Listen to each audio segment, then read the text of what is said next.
آپ کے ایک لسنر نے سوال کیا کہ علی بھائی آپ اکثر کہتے ہیں کہ کوئی بزرگ اپنا پیشاب نہیں روک سکتا، جبکہ ساتھ ساتھ یہ بھی کہتے ہیں کہ کوئی ریفرنس ہو تو مان لوں گا۔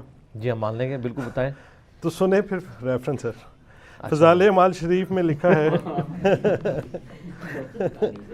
فضائل اعمال شریف میں لکھا ہے کہ ایک بزرگ 12 دن تک ایک وضو سے ساری نمازیں پڑھتے رہیں۔ اب تو آپ مان لیں پلیز۔ میں جناب رجوع کرتا ہوں، اور اپنا رجوع بھی ریکارڈ کروائیں اس پہ۔ اچھا لکھا ہوا ہے رجوع بھی ریکارڈ؟ جی وہ انہوں نے سوال ہے سر، میں اپنا رجوع ریکارڈ کرواتا ہوں کہ میں نے اس واقعے کی انجینئرنگ نہیں کی تھی، تو میں اب رجوع کرتے ہوئے اس کی انجینئرنگ کر دیتا ہوں۔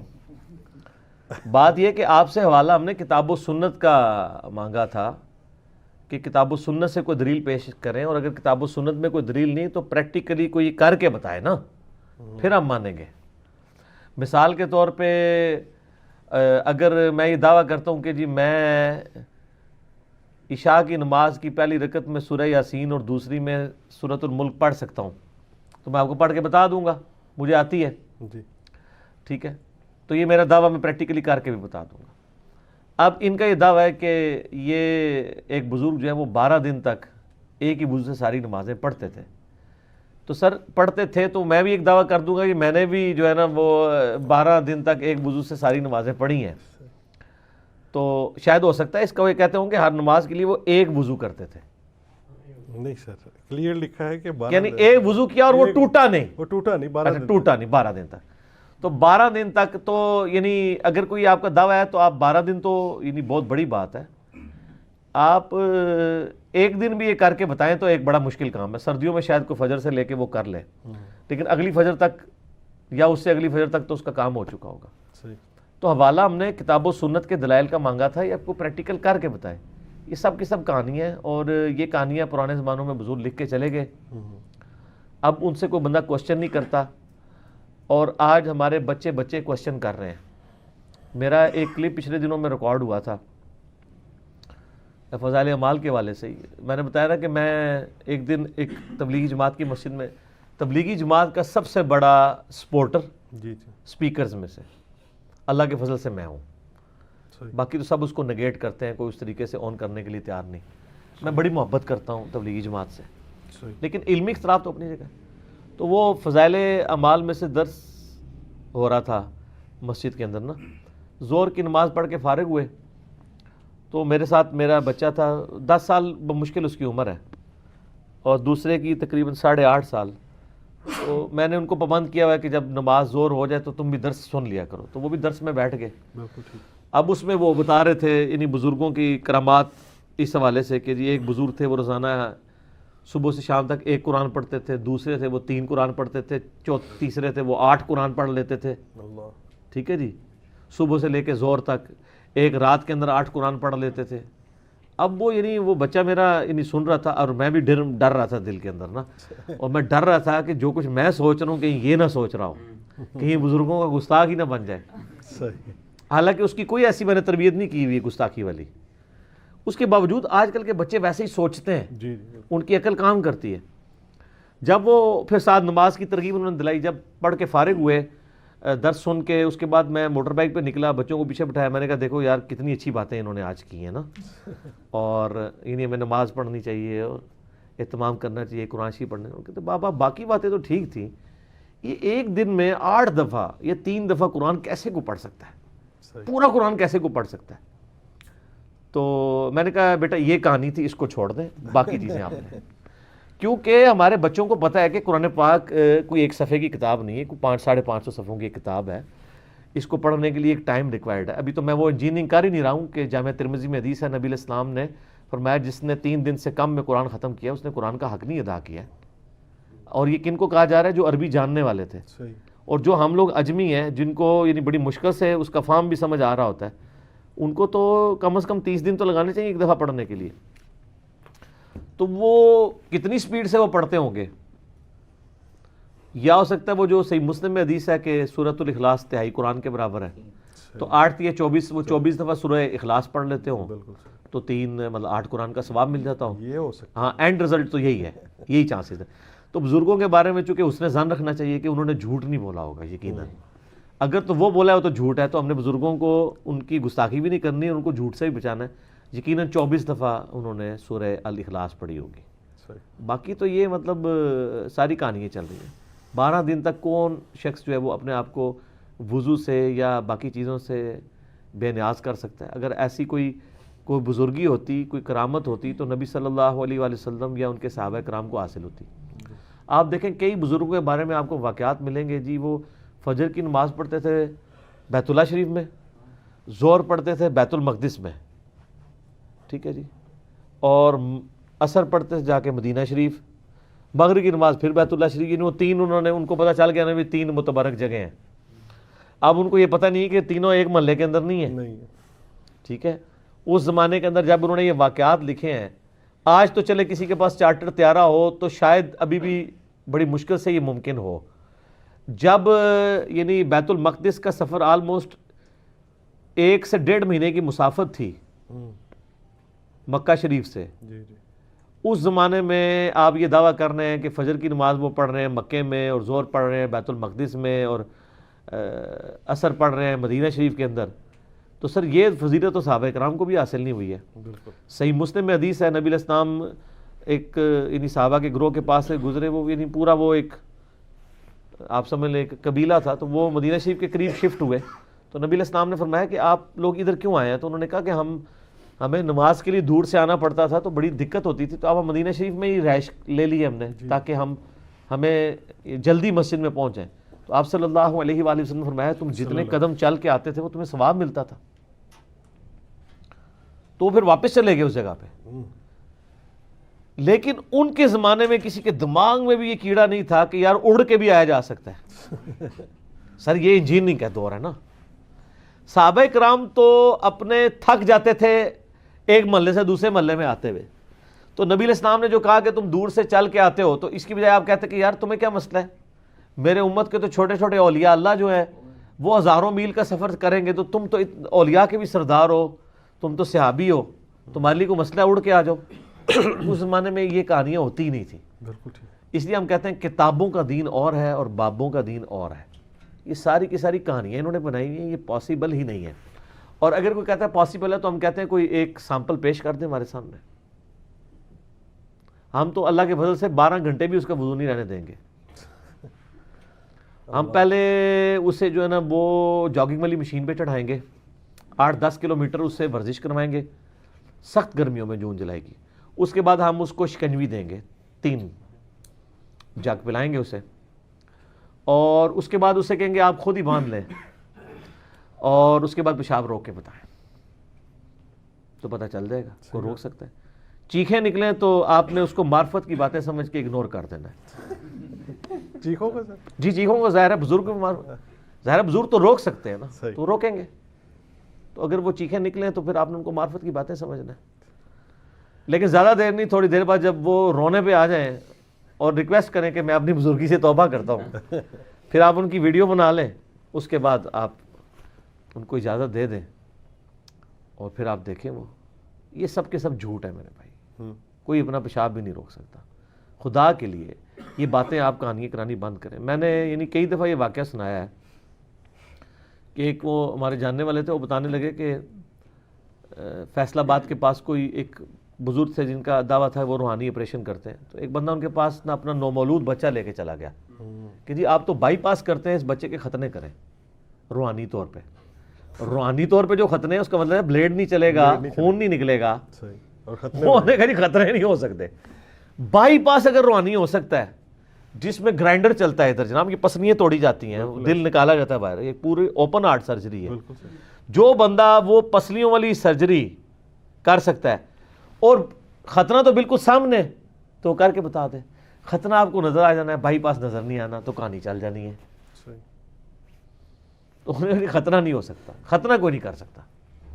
اور میرے آفس کے کلیگ ہیں، وہ ایک دن مجھ سے چھٹی لینے کے لیے میرے یعنی سب آرڈینیٹ کے طور پہ کام کرتے تھے، تو پھر ان کی ٹرانسفر ہو گئی، تو مجھے خود بتانے لگے، مجھے کہتا نہیں وہ سر چھٹی چاہیے 3 دن کی نا، ہم نے وہ بہاولپور جانا ہے، تو میرے والد صاحب کو دل کی تکلیف ہے، تو ڈاکٹروں نے ان کا بائی پاس ریکمینڈ کیا، لیکن وہاں ایک کوئی بزرگ بیٹھے ہوئے ہیں وہ روحانی آپریشن کر دیتے ہیں۔ اور میں نے کہا یار تم جیسے پڑھے لکھے لوگ. کہتا ہے جی میں کیا کروں, ابا جی کو کون سمجھائے. میں کہا ابا ایکسپائر ہو جائے گا اتنے پہنچتے بہاولپور کوئی نیڑے 14-15 گھنٹے تو مطلب باسج بہ کے جانا ہے. تو میں نے کہا یار یہ اتنا بڑا رسک لے رہے ہو تم, ڈاکٹر نے ریکمینڈ کیا ہوا ہے اور خدا نہ خواستہ. کہتا جی کیا کریں, اب ابا جی کے ساتھ لڑائی تو نہیں کر سکتے. تو وہ خیر والد صاحب کے ساتھ چلا گیا. میں تو بڑا کانشیسلی انتظار کر رہا تھا یار مجھے کوئی فیڈ بیک ملے کہ یار یہ روحانی آپریشن اور بائی پاس کیسے ہوتا ہے. جب وہ واپس آئے نا چھٹیاں گزار کے, میں نے کہا جی کیا بنا, تو وہ اس نے بڑا منہ لٹکایا ہوا, وہ کہتے کیا ہے فراڈ ہی تھا سب کچھ. میں نے کہا کیوں یار تم لوگ تو گئے تھے. کہتا ہے جی وہ میرے ابا جی بھی بڑے سیانے تھے, انہوں نے کہا جی میرا بائی پاس تم نے کرنا ہے لیکن وہ میں چیک کروں گا بائی پاس ہوا ہے کہ نہیں ہوا. اچھا, انہوں نے کہا کین چیک کرو گے. انہوں نے کہا گل یہ ہے کہ میں 10 منٹ جب چلتا ہوں نا تو مجھے سانس چڑھ جاتا ہے. بائی جس کے یعنی وینس بند ہوئی ہو نا تو تھوڑی سی واک کرنے سے بھی اس کو سانس پھولنا شروع ہو جاتا ہے. اس نے کہا تو آپریشن کر, میں 10 منٹ ٹراں گا. تو جی مجھے سانس چڑھ گیا تو مطلب آپریشن کوئی نہیں, تیرا فراڈ ہی ہے. اور اگر نہ چڑھا تو میں 10 منٹ کیا, وہ کہتا ہے جی ان کو تو 5-6 منٹ کے بعد سانس چڑھنا شروع ہو گیا. بل جو پیسے ضائع ہونے تھے وہ تو ہو گئے, یعنی آنے جانے کا کرایہ اور یہ وہ, لیکن کم از کم چلے پیسے ضائع کر کے عقیدہ ٹھیک ہو گیا. تو ہم بھی یعنی ان لوگوں سے کہتے ہیں روحانی طور پہ دم ڈالنا یہ ساری چیزیں برحق ہیں, لیکن جو چیزیں فزیکلی ان چیزوں کے ساتھ ریلیٹڈ ہیں نا ان کو آپ اس طریقے سے نہ کیا کریں. یعنی نبی علیہ السلام نے ہمیں کوئی ایسا وظیفہ نہیں بتایا کہ جس وظیفے کو پڑھ کے کسی بچے کے ختنے ہو جائیں. بالکل صحیح. آپ علیہ السلام نے یعنی زخم کو سینے کے لیے کوئی صورت نہیں بتائی کہ کہیں پہ زخم پھٹا ہوا ہو تو آپ اس پہ پھونک ماریں یہ پڑھ کے تو وہ جڑ جائے گا. اس کے لیے ٹانکے ہی لگانے پڑتے ہیں. ٹھیک ہے. اگلے زمانوں کے اندر زیادہ مسئلہ ہوتا تھا, وہ داغ دیا کرتے تھے, داغ ہی لگوانا پڑتا تھا. بالکل صحیح. آج کل اسی کی ماڈرن فارم ہے جو الیکٹرک داغ دیتے ہیں. جب آپریشن ہوتا ہے آپ کو پتا ہے اب بھی سون نہیں نکلتا, وہ الیکٹرک کے ذریعے اس کو داغ دے دیتے ہیں. تو یہ سارے کے سارے معاملات چلا کرتے تھے. پھر میں یہ کہتا ہوں کہ یہ جو بزرگ ہیں, میں اب ذرا ایک سٹیپ اور آگے چلا جاتا ہوں, یہ بزرگ جو لوگوں کے روحانی آپریشن کرتے ہیں تو کیا یہ اپنے غیر ضروری بال جو ہیں وہ نگاہ مار کے صاف کرتے ہیں یا بلیڈ استعمال کرتے ہیں؟ بلیڈ سے ہی لازمی. کیوں سر, جو بائی پاس کر سکتا ہے اس کو غیر ضروری بال صاف کرنے کے لیے بلیڈ کی ضرورت کیوں ہے؟ اس کو تو چاہیے وہ کہ میرے پیچھے آج عشاء کی نماز پڑھو. اللہ اکبر. تو جتنے پڑھیں گے سارے غیر ضروری بال ہمیشہ سے ختم ہو جان گے, بلیڈ کی ضرورت ہی نہیں پڑے گی. کوئی مطلب کو پازیٹیو ان پٹ دیں نا, کوئی ایسی یعنی پاکیزگی والا معاملہ کریں, کوئی فائدہ ہو لوگوں کو. آج نئی گل ہے, انہیں دماغ ہی چاہیے. ٹھیک ہے. تو یہ ساری باتیں اس لیے ہے کہ تاکہ آپ اپنے دماغ کھولیں, خدا کے لیے ان کے ہاتھوں میں نہ کھیلیں. یہ آپ کے ساتھ جو کھلواڑ کر رہے ہیں دین کے نام کے اوپر, ہماری آندہ آنے والی نسلیں سیکولر ہو جائیں گی جب وہ دین کا یہ والے پہلو دیکھنا شروع کریں گی. یہ جو کچھ آپ کو جعلی پیر ویڈیوز میں دکھا رہے ہوتے ہیں نا, اس طرح کی ویڈیو جو ہے نا وہ ڈیوڈ کاپر فیلڈ نے بھی بنائی ہوئی ہے. بالکل بہت ہے. او بڑے بزرگ جو اس تمہیں وہ الیوژن ہوتا ہے, اس طرح نہیں ہوتا. اسٹیچو آف لبرٹی اس نے غائب کر کے, وہ اس لیے کہ وہاں جتنے بندے تھے وہ کیمرے سے غائب کیا نا, فزیکلی تو غائب نہیں ہوا نا. اگر وہ فزیکلی غائب کر سکتا ہے تو ہمیں امام کعبہ کو غائب کرے نا, اور وہاں پہ اپنے فرقے کا امام کھڑا کر دے. حج عمرے کے لیے جائیں, نگاہ مارے امام کعبہ غائب, اپنے فرقے کا امام آگے کرو.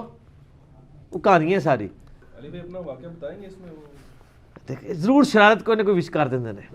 میں نے واقعہ اپنا مسئلہ نمبر 13 میں بتایا ہوا ہے. حضرت خضر علیہ السلام کے بارے میں نا مشہور ہے کہ جی پانیوں پہ حضرت خضر کی حکومت ہے. تو میں نے اسے بتایا تھا کہ 2010 کی بات ہے, اوائل کی. میں نے بورنگ والے کے ساتھ ٹھیکہ کیا 40,000 روپے میں. میں مختصر سناتا ہوں جس کے لے کے نہیں, کیونکہ اگلے سوال بھی کرنے ہیں. تو وہ جناب ٹھیکہ طے ہوا کہ جی وہ 40,000 روپے میں 200 فٹ تک جایا جائے گا. تو اس نے 210 فٹ کر کے کہا جی میں 210 فٹ تک چلا گیا, چھٹ بھی نہیں پانی دی. ٹھیک ہے جی. تے تسی نا تانوں میں پہلے کیا سی کہ حضرت خضر دے نام دا بکرا دیو. وہ میں کہ بکرے شکرے اسی کو نہیں دینے پائی. میں نے جناب 2 نفل پڑھے اشراق کے, اس کے بعد میں نے نا اس کو, چھوٹے کے بزرگ اسی بھی ہے نا, میں کہ ایتھے کھوت. اور وہ اس لیے نہیں کہ مجھے پتا تھا وہاں ہے, میرے لیے یعنی میں نے جو مکان کا ڈیزائن بنایا ہوا تھا نا اس میں وہ جگہ ہی وہی بنتی تھی, ٹینکی بھی ادھر مان سکتی تھی ٹینکر کے اعتبار سے نا. میں نے فزیکلی اپنے نقشے کے اعتبار سے کیا. ٹھیک ہے. وہ کرامت تو بانی جاتی ہوتی ہے. تو وہ میں کہ یار خضر کے کوئی بھی بزرگ اپنا پیشاب نہیں روک سکتا تو پانی کون روک سکتا ہے کسی کا؟ اگر اللہ نے لکھا ہے تو نکل آئے گا، نہیں لکھا ہے تو نہیں نکلے گا۔ تو کہندا جی او جی بڑے گستاخ ہو جی تسی یہ وہ۔ اس کی 12 مشینیں اسلام آباد میں مختلف جگہ پہ چل رہی تھی، تو وہ جناب وہی ہوا کہ اس کی بات صحیح نکل آئی کہ میری گستاخی کی وجہ سے 210 فٹ تک، حالانکہ وہاں پہ 50-60 فٹ کے اوپر ہلکی ہلکی سیم آ جاتی تھی اور پانی گدلا، اور میرا جب اس نے کھودا 210 فٹ تک سیم بھی نہیں آئی، ظاہر ہے گستاخی بہت بڑے لیول کی میں نے کی ہوئی تھی۔ تو مجھے کہتا ہے جناب کہ جی تنوں پہلے کیا سی نا تے اے پانی جڑا نا نہیں نکلنا تیرا، تو فلانی جگہ ایک مائی ہے وہ کو دم کرا کے نا پانی چھٹوا تو پانی نکل آئے گا۔ وہ مائی سے ہی دم کروانا تھا تو 40,000 روپے کا ٹھیکہ کرنے کی ضرورت تھی۔ صحیح بات، ٹھیک ہے، تو کہتا جی اب تو میں 1500 روپے دیہڑی لوں گا، دیہڑی کے حساب سے کام کروں گا، ٹھیکہ تو میں 200 کر چکا ہوں۔ میں نے کہا جی شروع کرو، اللہ کا نام لے کے۔ ایک دن کیا، 220 فٹ پہ وہ پہنچا۔ اگلے دن صبح سویرے مجھے فون آ گیا اس کا، کہتا جی یہ تو پانی بہت زیادہ نکل آیا ادھر۔ وہ 210 فٹ کے دور پہ تھا کفر و شرک کا معاملہ سر، 10 فٹ کی دوری پہ۔ وہ کہتا جی پانی اتنا نکل آیا ہے کہ میری بوکی نہیں تھی جا رہی۔ وہ جب اس نے 210 فٹ پہ زیرو پانی، 220 پہ زیرو، 220 کے بعد جب اس نے پہلی بوکی ماری نا تو ایک چھوٹا سا پتھر ہٹا تو نیچے 50 فٹ پانی اوپر چڑھ آیا۔ وہ بیسیکلی رگ مل گئی، جسے کہتے ہیں نا زمین میں رگیں ہوتی ہیں۔ ایک ہوتا ہے واٹر ٹیبل کا پانی، وہ بارشوں کی وجہ سے ہوتا ہے، اور ایک زمین کے نیچے دریاؤں کا پانی ہوتا ہے، وہ جون جولائی میں بھی نہیں خشک ہوتا، اسے کہتے ہیں رگ کا پانی۔ جیسے آپ کو یہاں پہ اگر کھال کے اوپر لگے تو خون ایسے نکلے گا، لیکن اگر نس پہ سوراخ کر دے فوارہ بن کے، وہ نسیں زمین کے اندر موجود ہیں سر، وہ ایگزیکٹ نس وہ کہیں کہیں سے گزرتی ہے نس، ٹھیک ہے۔ تو وہ وہاں پہ پڑا اور 50 فٹ پانی، یعنی وہ پانی جو 220 سے نکلا وہ 20 فٹ وہ ٹریول کر کے 170 تک اوپر آ گیا۔ اچھا پھر میں نے اس کا تم موٹر چلاؤ یار، وہ کہتے ہیں بوکی نیچے نہیں جا رہی، اب تو مزید کھدائی نہیں کرنی۔ میں نے اس کا 235 تک لے جاؤ، کہتا سر نہیں جائے گی۔ ہم جناب 12 گھنٹے موٹر چلائی، پانی ختم ہی نہ ہو۔ حالانکہ اسلام آباد میں یعنی 10-12 منٹ بھی آپ موٹر چلائیں نا واٹر ٹیبل والا پانی ختم ہو جاتا ہے، پھر آپ کو 1.5-2 گھنٹے انتظار کرنا پڑتا ہے، پانی چڑھتا ہے، ٹھیک ہے۔ اللہ کا فضل ہے آج جناب 10 سال ہونے کو آئے ہیں، 5-5 6-6 گھنٹے موٹر چلتی ہے، لوگ لے کے جاتے ہیں، اور کئی بار ہم موٹر چلا کے بھول بھی جاتے ہیں۔ دفتر میں ہمیں فون آتا ہے جی صبح 9 بجے چلائی سی تے اے زور ٹائم میں آیا گھر کھانا کھان تے وہ باہر پانی پہ وگدا جے۔ 1-2 بار یہ بھی ہو گیا حادثہ، موٹر چلتی تھی وہ پانی ختم نہیں ہوا، کدھر 10 منٹ کدھر 10 گھنٹے، اور آج تک اللہ کے فضل چل رہا ہے۔ اے اللہ کا پانی نہ ہو، خضر کا پانی نہیں، ٹھیک ہے۔